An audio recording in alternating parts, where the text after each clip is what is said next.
So, can everybody hear me all right? Yes, I hope so. Yes. Great, thank you. So, I want to thank you all for joining us at Healthy School Pennsylvania's Radon Awareness Webinar, specifically tailored for schools and childcare facilities. Today, we're set to learn from a diverse group of experts who will share valuable knowledge and strategies to help us understand and mitigate the impact of radon in our educational and childcare environments. So let's get ready to delve into a session full of essential information and actionable advice. Today, our speakers will be Stacy Sowers, and our moderators will be myself, Picola Abley, Randy Persad, and Lauren Posey. But first, I want to provide a brief overview of Healthy Schools PA and our motivation for organizing this webinar. We are committed to creating a safer, healthier learning environments, and this is a crucial step to this journey. By sharing knowledge and fostering awareness about radon, we aim to empower educators and caregivers in making informed decisions for the well-being of our children and staff in schools and childcare facilities. So, Healthy Schools Pennsylvania was created to address environmental risk factors in the school environment and to provide solutions that result in a healthy setting, one in which children can grow and learn free from harmful exposures. So, whether school districts renovating a building or it's maintaining existing buildings, there's many environmental factors that can impact an individual's health. So we created a program called the 1,000 Hours a Year program, which helps childcare facilities and school districts in Allegheny County test and remediate for lead and radon. So I don't know if you've ever paused to consider where our children spend a significant portion of their day, but it's usually schools, childcare centers, daycares, and after school programs. And now think about the fact that the developmental years are extremely crucial, and external factors like lead and radon can severely impact their growth, learning, and overall development.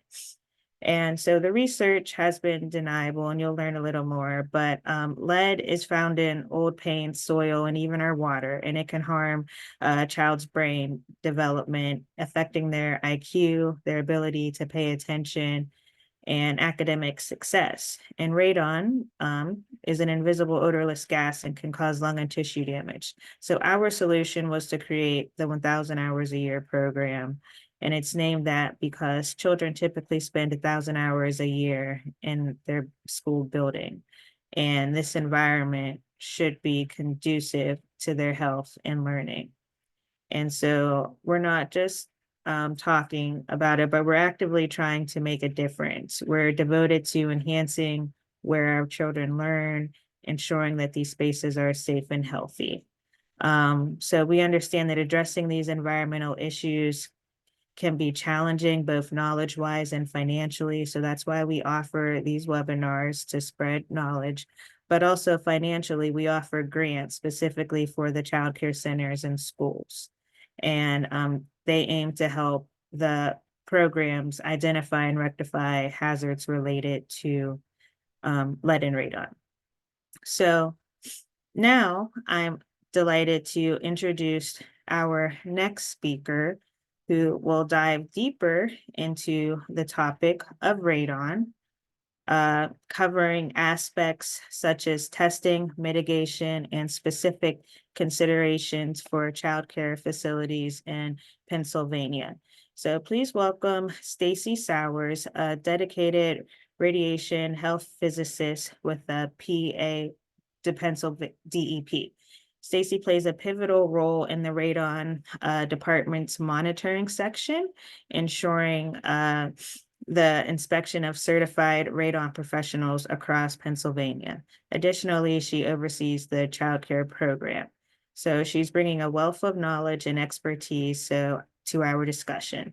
Stacy, we're truly grateful for your presence today, and without further ado, I will hand it over to you. And I will pull up your slides.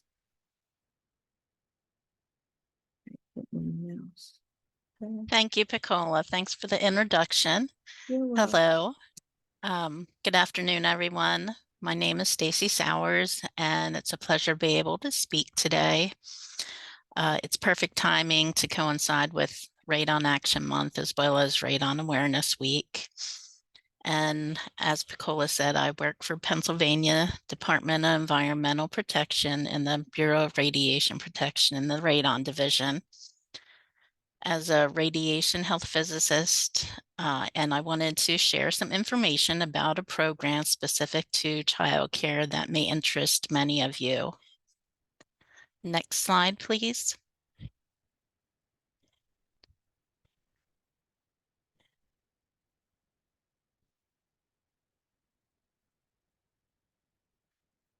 First, it's important for us to comprehend what radon is. So what is radon? Radon is a radioactive gas that occurs naturally and is released by rocks and soil and is undetectable to the senses because it does not have any taste, smell, or color. Next slide, please. Radon has the ability to seep through the buildings and homes through various channels, and these channels include cracks in foundations, access for electrical and water supplies, as well as other utilities, sump pumps, exposed soil, and floor joints. Given the nature of radon, it is imperative that every building, regardless of its size or purpose, be tested. Next slide, please. You may ask, why should I be concerned about radon? There are several reasons why you should be concerned about radon. First and foremost, radon is a known carcinogen, meaning that it does have a potential to cause cancer. Specifically, it has been identified as a leading cause of lung cancer in both smokers and non-smokers. In fact, non-smokers, radon is the primary cause of lung cancer. It is worth noting that the risk of developing lung cancer due to radon exposure increases with the amount of time a person is exposed to it. Therefore, it is crucial to minimize our exposure to radon as much as possible.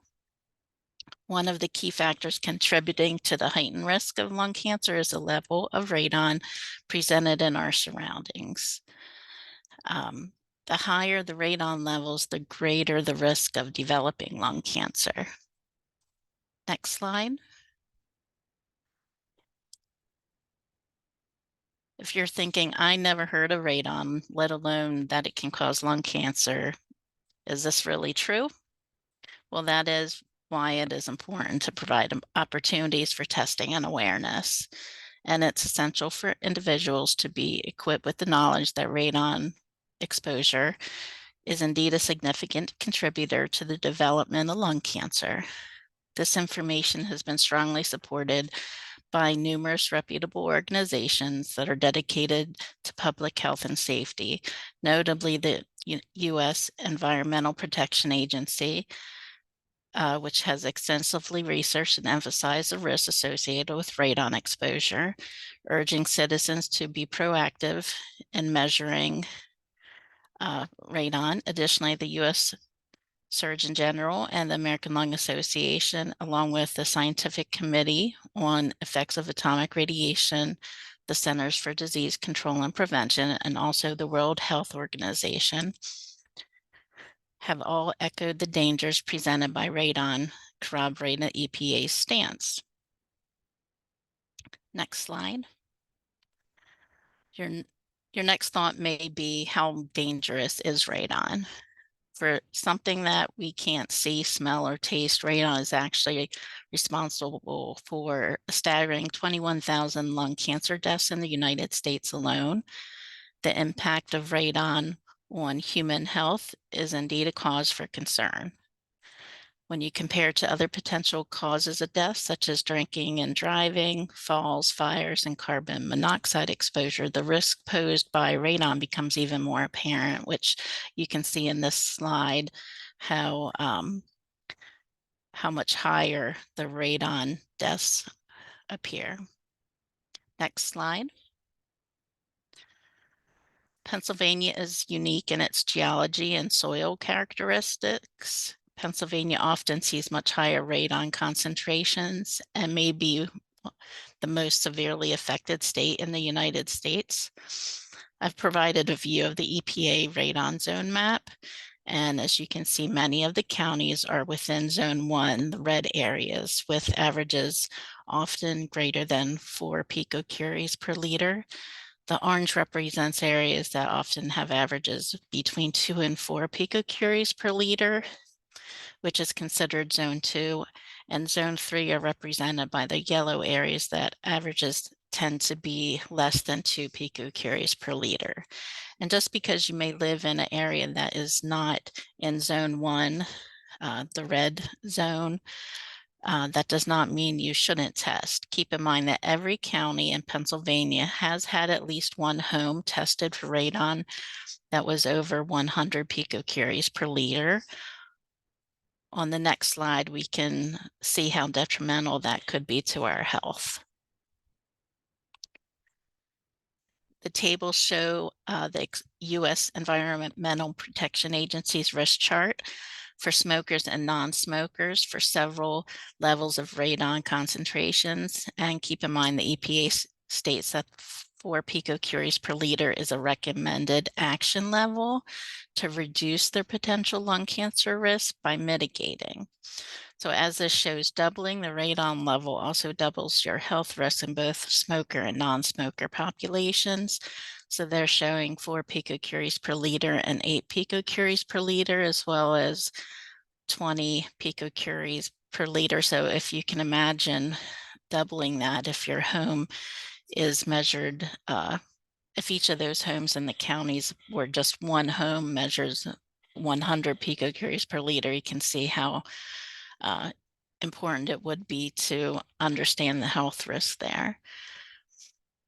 Currently, there are no other health risks associated with radon exposure except for lung cancer.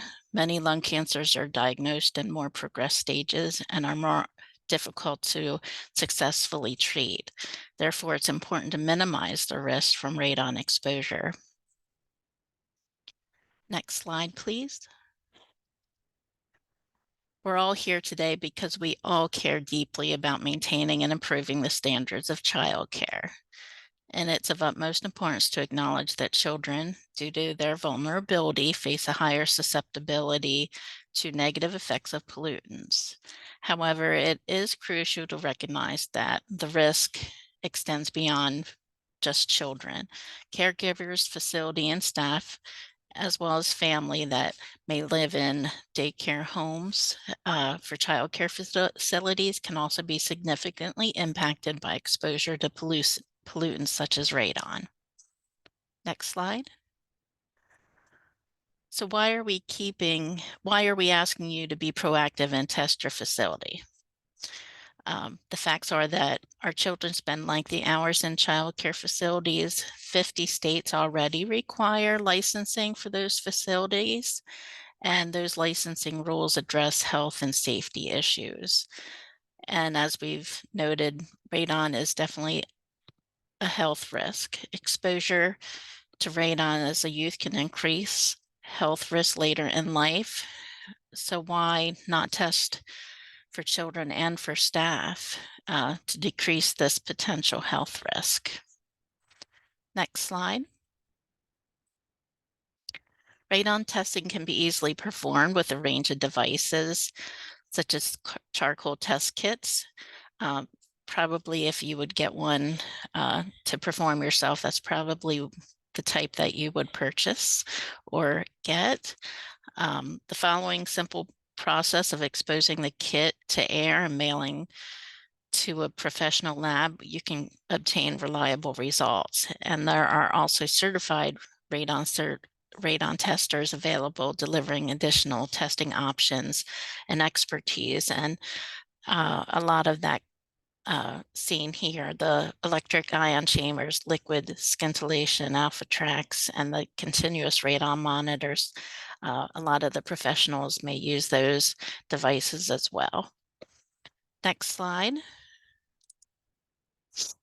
When considering testing for radon levels in a house or building, it's important to keep in mind that the best time to conduct a radon test is during the winter season, when the house tends to be more closed off. Normal entry and exit in the building is allowed. It's recommended to perform the radon test on the lowest floor of the building, which typically would be the basement.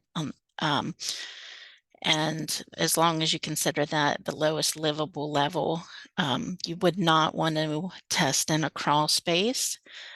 You want to test in an area that is livable, and do not test in an area where there's a large water source, such as a bathroom or kitchen. Follow instructions for time requirements for each test. Some do vary, and write down the start and stop time and day for each test that you perform. And then that would get sent to the lab to be analyzed, and just make sure that you return the test kit to the lab with paperwork and in a timely manner. Next slide. And why do we suggest testing on the lowest level? There are several reasons why we suggest to do this.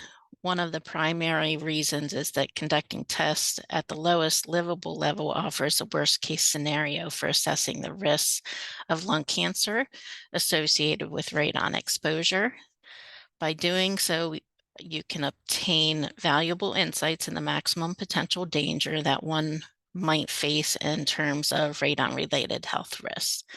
So it is important to note that as you ascend each floor, the levels of radon tend to decrease. This is commonly observed and can be considered a general rule of thumb. Therefore, if you conduct testing in the basement, you can easily identify the highest potential exposure levels.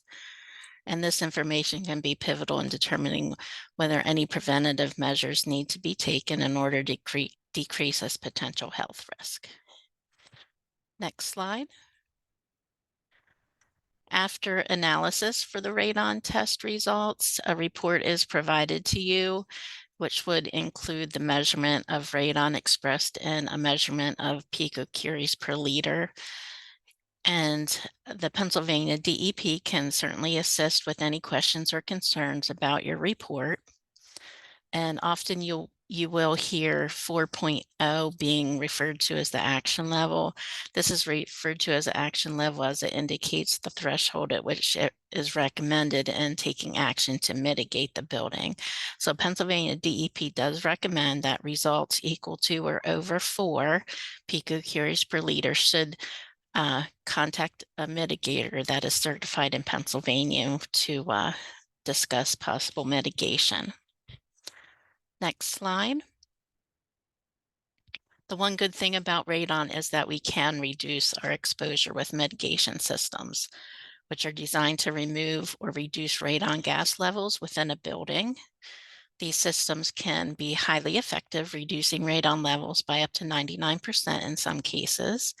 What's even better is that the mitigation is often more economical than many other home and building repairs, making it a practical and cost-effective solution for reducing the risk of lung cancer associated with long-term radon exposure.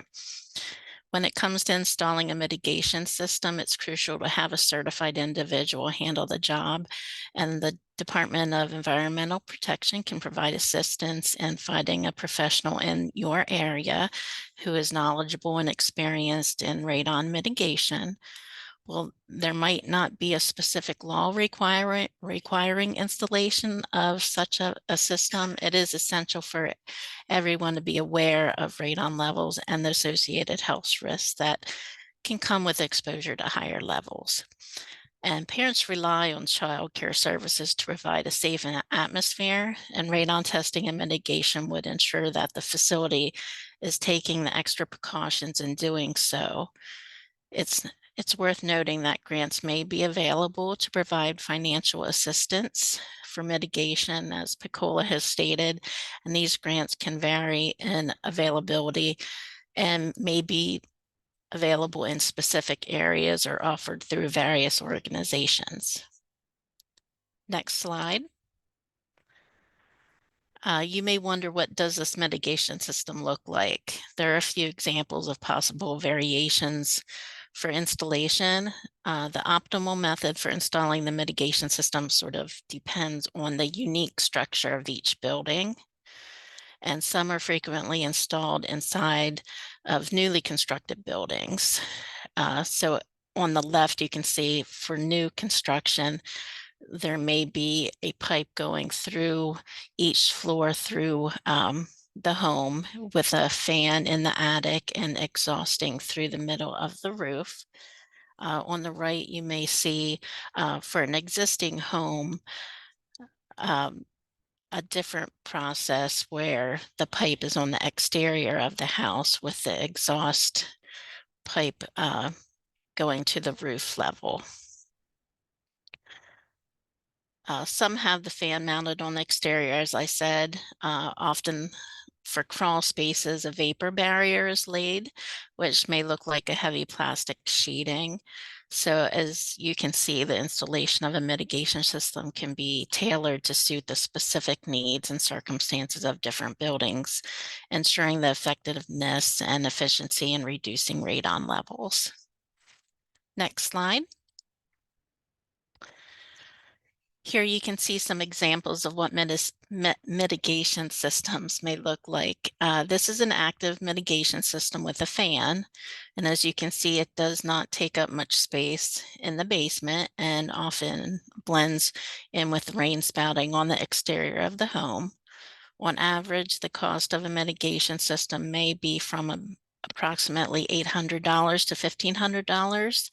And it's essential to consider the long-term benefits and cost savings that a well-implemented mitigation system can bring by ensuring a healthy environment. Next slide. If anyone is in need of finding a Pennsylvania certified radon professional, such as a tester, mitigator, or a lab, you can easily access the Radon Services Directory. I have a link as well as a QR code available. The Pennsylvania DEP's priority is to ensure that you have access to qualified professionals who can help you to ensure a safe environment. So you may also contact us directly through the Radon hotline at 1-800-234-2366. And we can certainly be available to answer any questions anyone may have about radon or radon mitigation or testing. Next slide, please. I'm here to provide details about the Pennsylvania DEP Child Care Radon Program, and this program offers a unique opportunity for child care facilities to receive one free radon test kit, making it easier than ever to assess the presence of radon. Not only is the test kit provided free of charge, but the postage fees as well as lab analysis costs are also covered by the program. However, it's important to note that the offer is only available while supplies last. Remember, safety comes first, and taking advantage of the Pennsylvania DEP Child Care Radon Program, you're ensuring that the care and welfare of your facility's occupants remain your top priority. Next slide. I would be the contact person if a child care facility is interested in testing. I would then collect the shipping information, and the radon test kit would then be mailed out to the child care facility with some instructions, and results would be sent directly to the facility in a few weeks after the lab analyzes that. And as well as other Pennsylvania DEP radon staff, we can certainly provide assistance with questions about testing, as well as results when you do receive those back. Next slide, please. as I know budgeting for many updates and maintenance concerns can be difficult, the EPA is providing a webinar coming up on mitigation funding assistance on January 30th for those interested, and you can register to listen to that webinar. I've provided some other details for a grant, which Picola has mentioned, 1,000 hours a year, and the grant ranges do vary per building. From what I see, I think it does. I think it is eligible for different counties, but again, that would need discussed with 1,000 hours a year. And of course, Women for a Healthier Environment has been quite helpful with providing awareness and details about our program. And from what I understand, there is a small grant to assist in the facility to become endorsed as an eco-friendly facility. So there are just a few potential options I found that may be of help with some assistance. Next slide, please. I hope that sharing this information will spread awareness about radon and its associated risk for lung cancer and spark interest in the child care testing program while collaborating with other organizations. And we have already made quite a bit of progress with Women for a Healthy Environment assistance. So a big thank you to Lorna and the rest of this organization, and a reminder, children are our future, and this sets the groundwork to establish positive lifelong health benefits. This is my contact information if anybody would like to reach out. And again, thank you for your time, and certainly contact Pennsylvania DEP if you have any questions or concerns. And thank you for your attention today. Are there any questions that I can help with?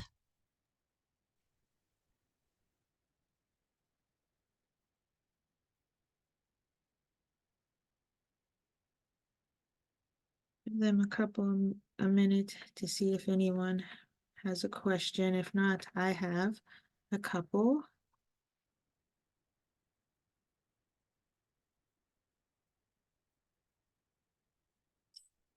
So Stacy, I was wondering, if a childcare facility tests once and their numbers are okay or borderline, should they possibly test again, or how often should they test? If you do test once and it's below the 4 picocuries per liter, it would be okay to wait several years to test again. If it's, we recommend often anywhere from 2 to 5 years. If it's sort of on the border, I'd probably sort of close to 4, I'd probably want to have them test sooner Okay. And I was than wondering, 5 years. Excuse me, but is I'm there, sorry, go ahead. yeah, I was wondering if there's any consideration. I know you mentioned like older buildings, or for new buildings having the mitigation system being built within it, but is it possible that newer buildings have a lower chance of having radon, or does it not matter?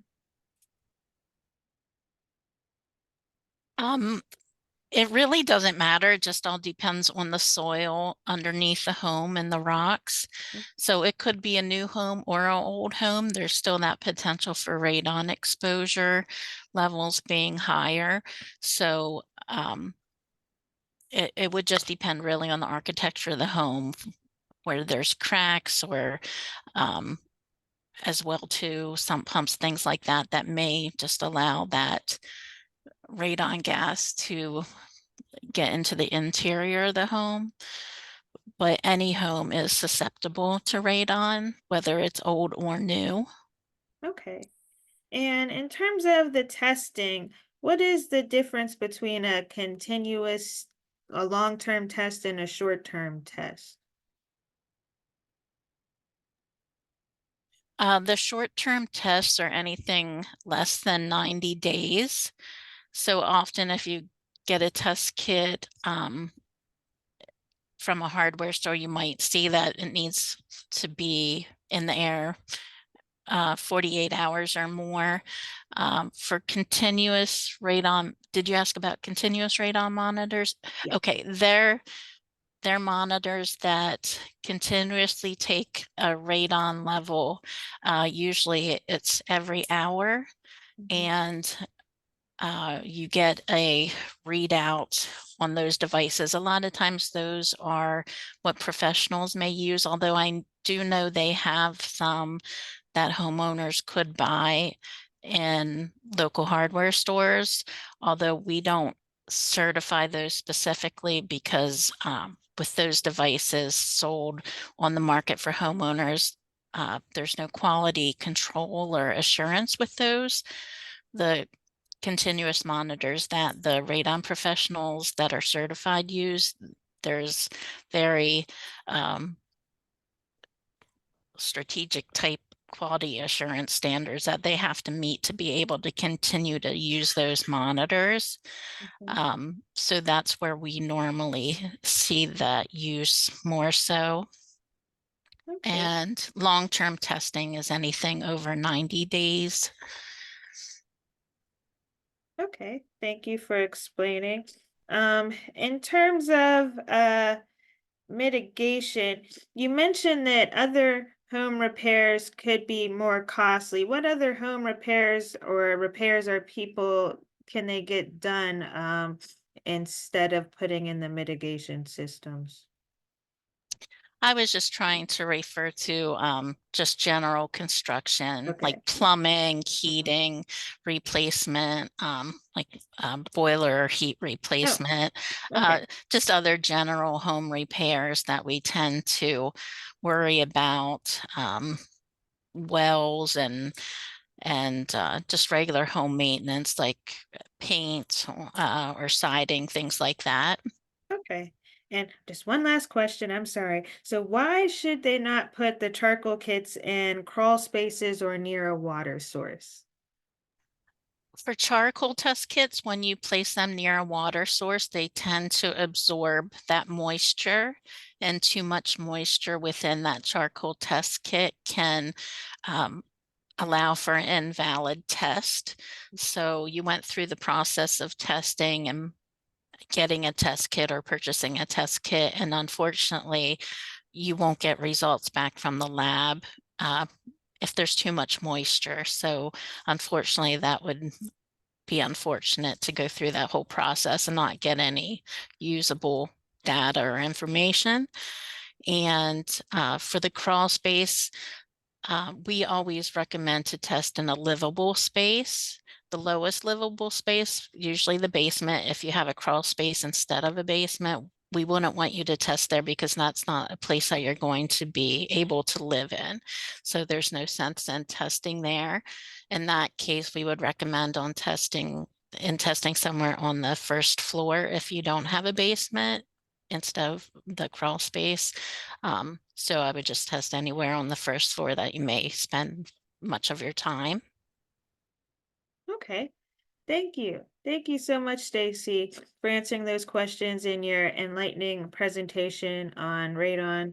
Your expertise and insights have greatly contributed to our understanding of this important topic. Um, Thank you. you're welcome.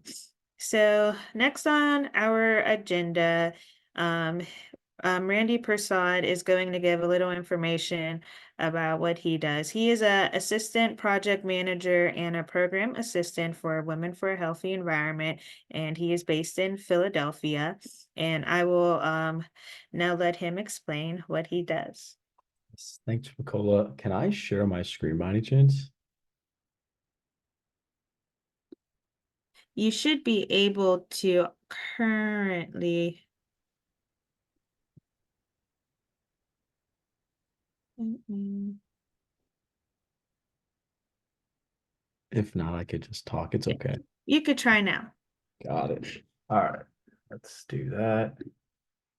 Share screen.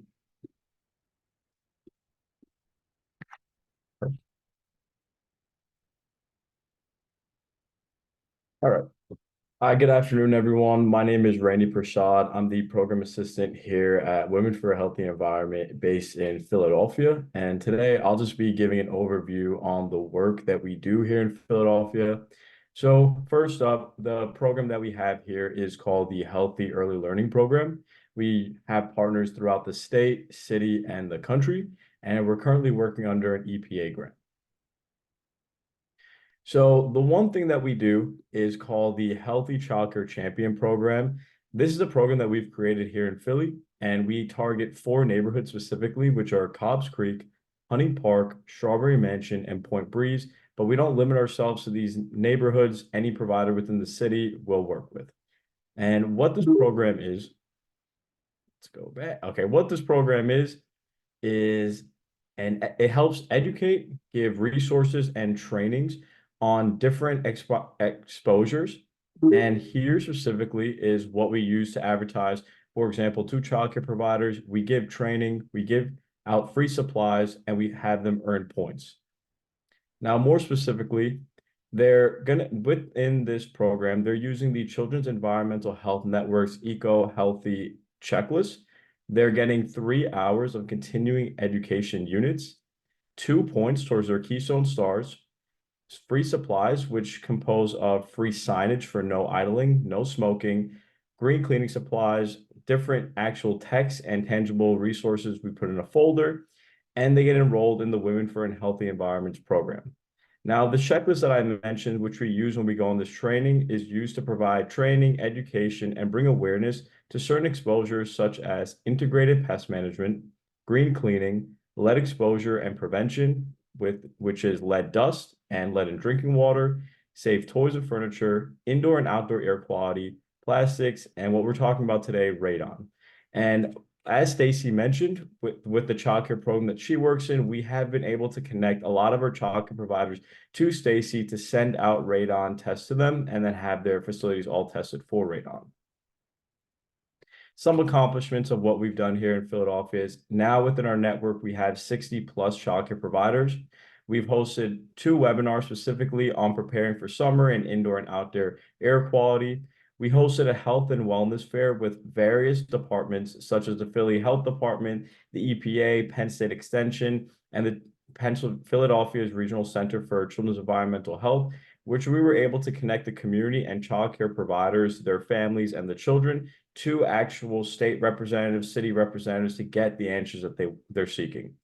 We arranged for the EPA administrator to visit one of the Kencrest, which is a childcare facility in Philadelphia. We've conducted 2 pilot research projects, had air quality kits, distributed shade structures, and we were just able to do a little widespread testing for 6 buildings for an organization that do childcare here. And to end my presentation, I'll just give a quick overview on some of the pilot projects that we've completed so far. So one was done in the summer, and this was titled The Investigation of Shade Structures in Encouraging More and Longer Outdoor Play in Summer Days. This study was tested with 8 facilities, and the whole point of the study was to see if we gave out shade structures, was that going to make a difference in playtime for children? Was that going to increase their playtime? And how was that going to assess their comfortability? So what we found as with the shade structures, we had an average of 14.2 minute playtime increase and a temperature decrease of 5.96 degrees Fahrenheit. It's some of the data that we've written in a report. And the last study that we just finished concluding is an indoor air quality monitoring of PM 2.5 in childcare facilities. And what we found with this is we measured 2 different conditions. So in week 1, we had the facilities running at a level 1 or 2 on their air quality monitors that were given out by the City Health Department of Philadelphia. And then we were able in week 2 to have them running it at level 4, and we wanted to see what the difference was. And what we found is that within the 2 weeks, we had an average decrease of AQI readings, which was 3.53. And then we had an average PM 2.5 decrease of 13.96. This is some of the data that we collected as well for our report. And that's all I had today. Thank you, Picola, for allowing us to come here today and speak about Philly. And if anyone has any questions All three of my colleague, well, two of my colleagues' emails and myself is listed here on the board.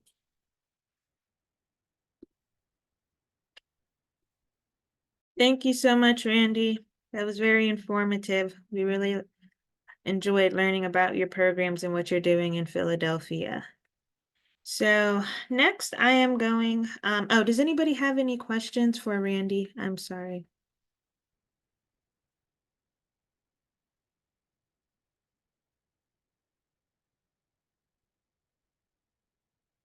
Okay. So next I'm going to turn it over to Lauren. Lauren is a health policy assistant at Women for a Healthy Environment. So thank you for being here, Lauren. I'll let you take it over. Awesome. Thank you, Piccola. Would I be able to share my screen? Yes, go ahead and try. Awesome.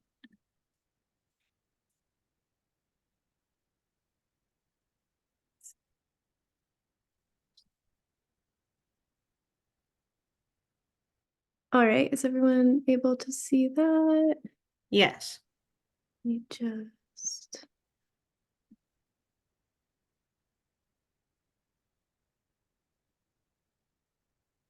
Awesome. All right. Hi, everyone. My name is Lauren Posey, and I'm the Health Policy Assistant with WE. And I'm just going to talk a bit about what we're doing in the policy space with radon in schools and our ongoing campaign. So first of all, we've touched on this a bit, but why does PA need legislation on radon gas? So currently, Pennsylvania has almost no protections against radon gas, despite the fact that, as we heard from Stacy, PA has some of the highest radon levels in the nation. And in fact, the highest radon levels ever recorded in the world were recorded in Pennsylvania. But currently, we only have one law pertaining to radon, and it is protections for homeowners. So if you're selling a house, it needs to be tested for radon. And as the seller, you need to inform the purchaser if those levels are elevated. However, the seller does not need to mitigate. That responsibility would fall on the home purchaser. And we have no protections for renters. So landlords don't have to test and inform renters, and no protections in public buildings, workplaces, or schools. And we're particularly focused on schools here. Especially since Pennsylvania is a little bit behind the curve on this. A lot of states do have more robust radon laws than we do, and 14 states already require radon testing in schools, including Ohio, Illinois, Iowa, Rhode Island, Florida, and more. So we're focused on schools due to the fact that children, teachers, and staff spend up to 1,000 hours a year at school. It's a very significant amount of time. And our children are particularly susceptible to radon gas due to their growing bodies and developing lungs. They're in fact twice as likely to develop lung cancer as a result of radon exposure compared to an adult with the same level of exposure. And so we think that our children, they deserve these health learning spaces. It should not be a concern that our children or their parents have to worry about that they could develop lung cancer later in life as a result of where they attend school.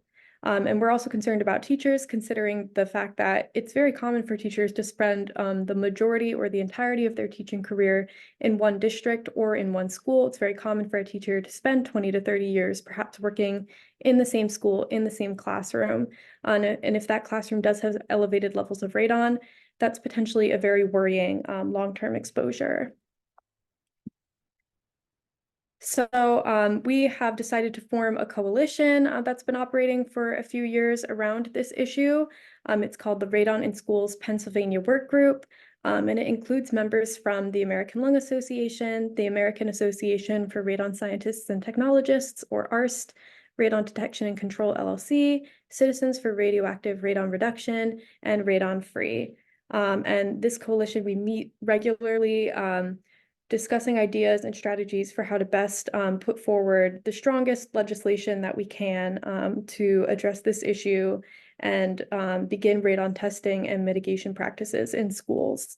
And these photos that I have here are from our lobbying day in Harrisburg back in May of 2023, where our whole coalition came out and we had a press conference and quite a few meetings with legislators at the Capitol. So this is a little bit of an overview of what we've been doing in the past year and what we hope to achieve in the coming year. So in 2022 to 2023, we did a lot of education work, some social media campaigns, some blog posts, conducting outreach to stakeholders and legislators, gathering awareness and support. We had regular meetings with our champions, which would be Representative Tim Briggs in the House and Senator Devlin Robinson in the Senate, and worked on writing draft legislation with our coalition to propose to the Legislative Reference Bureau and through these legislators. We worked on building bipartisan support, which we now have in both the House and the Senate. And as I mentioned, we had our lobbying day in Harrisburg. So in 2024, we're hoping to continue this momentum. We do now have radon testing memos that are circulating and collecting sponsors in both the House and the Senate. So it's our goal to continue doing outreach on these memos, continue collecting sponsors, and our goal is to finalize our draft legislation and see it introduced to the education committees in both the House and the Senate. And there's actually a little something that you guys attending today can do to help us out with that goal. You can help support Senator Robinson's radon testing memo by scanning this QR code that's right up on the screen, which will let you access our UJoin campaign, where you can send an email asking our senators to co-sponsor this legislation and help protect our children's health. So it'll just take you to a page where we have a bit more written out about our campaign, and we have a very convenient pre-written email there for you. You can just put in your contact information and your name, and you can edit the email as well if you would like to include any sort of personalized details or stories. So it's a very convenient and easily accessible way to send off an email to the senators, and this will automatically be sent to each senator who's on the education committee. So I'll just give a moment now if anyone would like to scan the QR code who hasn't already.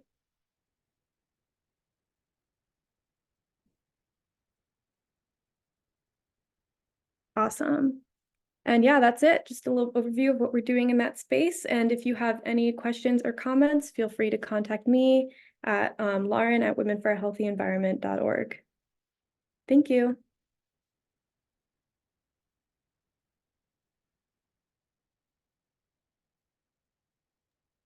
Thank you so much, Lauren. Do we have any questions for Lauren?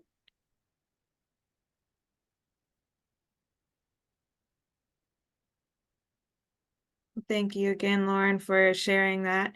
It's really great to hear what you're doing on the policy front to make sure that our children are safe. So thank you. Okay, so I share.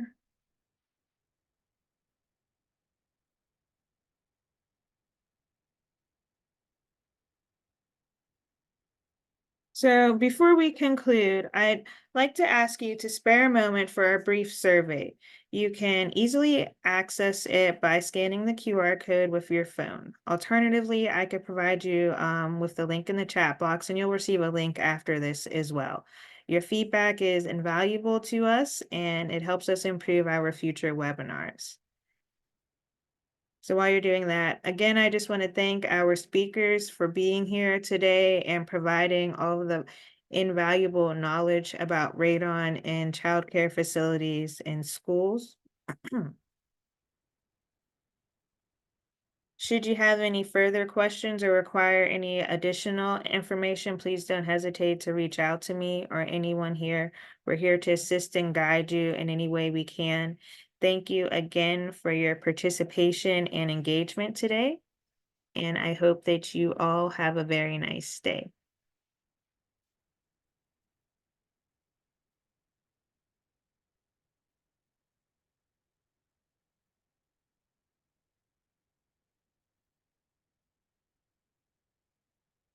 Thanks, Lauren.